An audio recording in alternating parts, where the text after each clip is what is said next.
Class 12th जीव विज्ञान assignment number 4 आपका ये दिसंबर मंथ का असाइनमेंट है। ठीक है, इंग्लिश मीडियम में अपलोड हो चुका है। जस्ट आपका लास्ट असाइनमेंट ये रहता है जो क्लास 12th के साइंस स्ट्रीम के स्टूडेंट है, जो असाइनमेंट रहता है। ठीक है, आपका हिंदी मीडियम का जीव विज्ञान। ठीक है, इंग्लिश मीडियम अपलोडेड है। और एक अच्छी इन्फॉर्मेशन है, हमारे चैनल पे नीट का बैच स्टार्ट किया जा रहा है और वो भी फ्री बैच है। ठीक है, अगर आप लोगों को वो ज्वाइन करना है तो उसके लिए आपको नीचे दिए गए इंस्टाग्राम पे, ठीक है, डिस्क्रिप्शन में भी उसका लिंक दिया गया है, नीचे कमेंट में भी उसका पिन किया हुआ है। आप लोग उस पर विजिट करके आपको लिखना है आई वांट एनरोल। ठीक है, आप ये लिख दोगे तो हम समझ जाएंगे इतने बच्चे कोचिंग ज्वाइन करना चाहते हैं फ्री। देखो, आप लोग ऑब्वियस है कि आप लोग 12th क्लास में साइंस स्ट्रीम से हो तो आप लोग नीट का एग्ज़ाम तो दोगे ही दोगे। ठीक है, हर स्टूडेंट्स की, हर जो साइंस स्ट्रीम लेता है और बायोलॉजी लेता है तो उसका एक एम होता है कि वो डॉक्टर बने। ठीक है, और मेरा चैनल खुद एक मेडिकल लाइन से, आपने देखा होगा मेरे चैनल का नाम वर्सटाइल मेडिकल साइंस। ठीक है, तो मैं बहुत फोकस करता हूँ जो बच्चे साइंस स्ट्रीम के होते हैं उनके ऊपर, कि मैं उनको अच्छा गाइडेंस दे सकूँ और आपको कोचिंग प्रोवाइड की जाएगी। डेफिनेटली आप नीट का एग्ज़ाम क्रैक कर पाओगे। ठीक है, विदाउट एनी सिंगल चार्ज, आपसे कोई चार्ज नहीं लिया जाएगा, आपको बिल्कुल फ्री कराया जाएगा। नोट्स फ्री दिए जाएंगे, वीडियो क्लासेस फ्री होंगी। ठीक है, आपको जो माइंड मैप किया जाएगा वो फ्री होगा, आपका टेस्ट सीरीज जो होंगे वो फ्री होंगे, और लास्ट में आपके एग्ज़ाम जो होंगे, ठीक है, एग्ज़ाम से पहले कुछ टाइम हम एग्ज़ाम कराएंगे वो आपके फ्री होंगे। ठीक है स्टूडेंट, प्रश्न नंबर 1 में देख लेते हैं, जैव नियंत्रण कारक के रूप में बेसिलस thuringiensis को कैसे इस्तेमाल करेंगे। ठीक है, तो देखो, बेसिलस thuringiensis आपने इसके बारे में पढ़ा होगा कि उसको कैसे हम इस्तेमाल करते हैं जैव नियंत्रण कारक के रूप में। ठीक है, तो इसमें दिया गया है बैक्टीरिया बेसिलस यूरिजिसिस बहुधा बीटी लिखा जाता है। ठीक है, इसे हम बीटी भी लिख देते हैं, बेसिलस thuringiensis। ठीक है, का प्रयोग बटरफ्लाई कैटरपिलर नियंत्रण में किया जाता है। शिशु बीजाणु स्पोर्स सुगंधीय थैली के रूप में उपलब्ध रहते हैं जिन्हें पानी में मिला दिया जाता है। ठीक है, इस मिश्रण को दोषपूर्ण पादपों जैसे सरसों समूह, वृश्चिका तथा फल वृक्षों जिनकी पत्तियां कीट लार्वों द्वारा खा ली गई हैं पर छिड़काव किया जाता है। लार्वों की पाचन नली में टॉक्सिन निकलता है और लार्वों की मृत्यु हो जाती है। जीवाणुवीय रोग कैटरपिलर को मार देता है परंतु अन्य कीटों को हानि नहीं पहुंचाता। लगभग पिछले दशक में आनुवंशिक अभियांत्रिकी की विधियों विकास से वैज्ञानिक बेसिलस thuringiensis टॉक्सिन जीन को पादपों में पहुंचा सके ऐसे पादप पिंड द्वारा किए गए आक्रमण के प्रति प्रतिरोध हैं।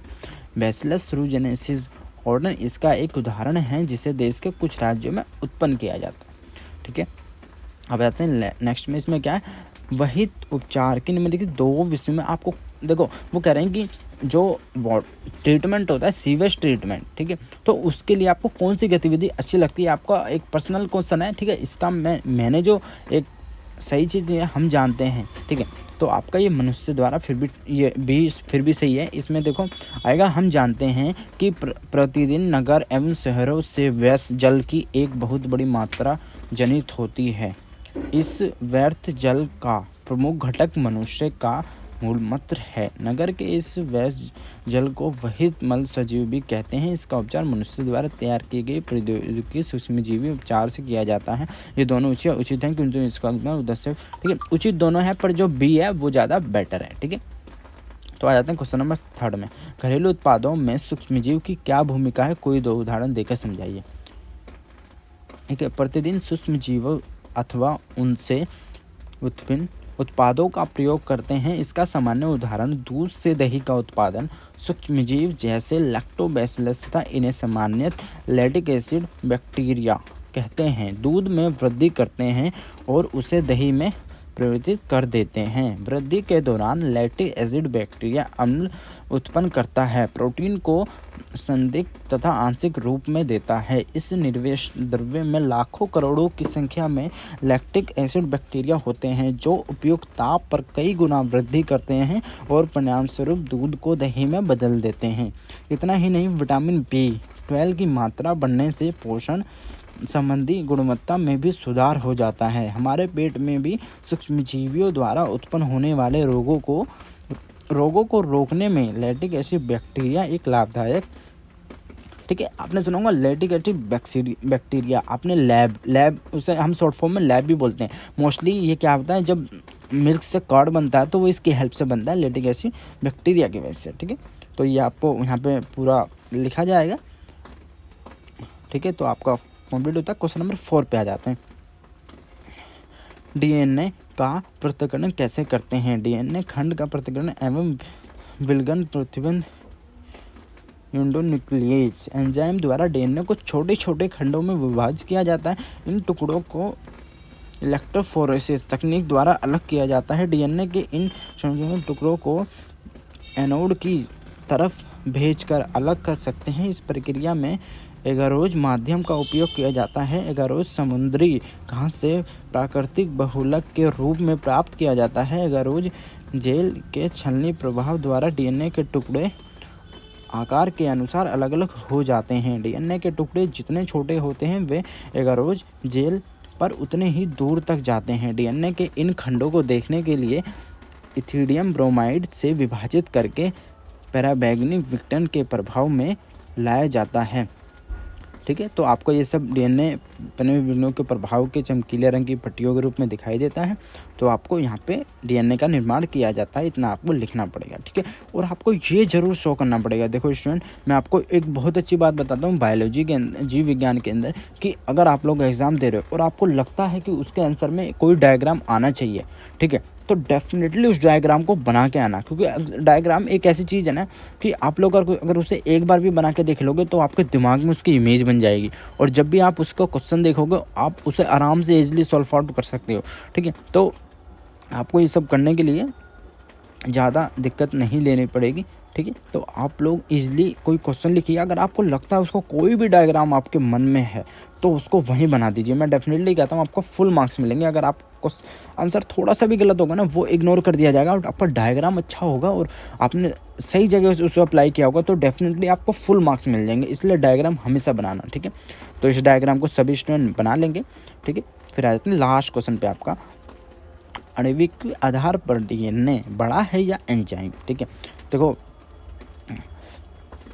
वैसे डीएनए ही बड़ा होगा, एंजाइम तो बड़ा होगा नहीं। बाकी पढ़ के देखते हैं। प्रोटीन अमीनो अम्लों से बनी है। प्रोटीन 20 प्रकार के अमीनो अम्लों से बनी है जो पेप्टाइड अमीनों द्वारा जुड़ी होती है। प्रोटीन में कुल अमीनो अम्लों की संख्या, उनके प्रकार, उनके लगने के क्रम आदि के कारण अनंत प्रकार की प्रोटीन संभव है। प्रोटीनों की औसत लंबाई चारों ओर 300 है, जो कि अमीनो अम्लों का बचा कुचा पदार्थ है। इसमें से कुछ एक्टिन फिलामेंट जो हजारों एक्टिन अणुओं से बने हैं।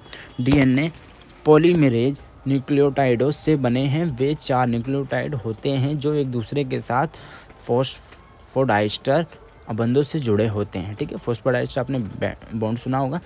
डीएनए पॉलीमरेज न्यूक्लियोटाइड लाखों बड़े अणुओं के रखते। उदाहरण के लिए सबसे बड़ा इसमें मानव गुणसूत्र 200 मिलियन बेस। तो इस प्रकार डीएनए एंजाइम से बड़े हैं। तो मैंने आपको बता दिया। ऑब्वियसली डीएनए तो काफ़ी बड़े होते हैं, एंजाइम तो बहुत छोटे छोटे से होते हैं, ठीक है। आपका आ जाता है अच्छा क्वेश्चन नंबर 6 भी है बच्चों आपका यहाँ पे। तो ये आपका लास्ट क्वेश्चन हो जाता है। बायोगैस संयंत्र का नमूनात्मक चित्र बनाइए। इसमें मैथेनियन की भूमिका लिख लिया, ठीक है। बायोगैस के बारे में पहले आप लिखोगे उसकी भूमिका, ठीक है। फिर आप नीचे समूहों के इन जीवाणु को मैथेनेस कहते हैं। इन्हें सामान्य जीवाणु मिथेनोबैक्टीरिया हैं, ठीक है।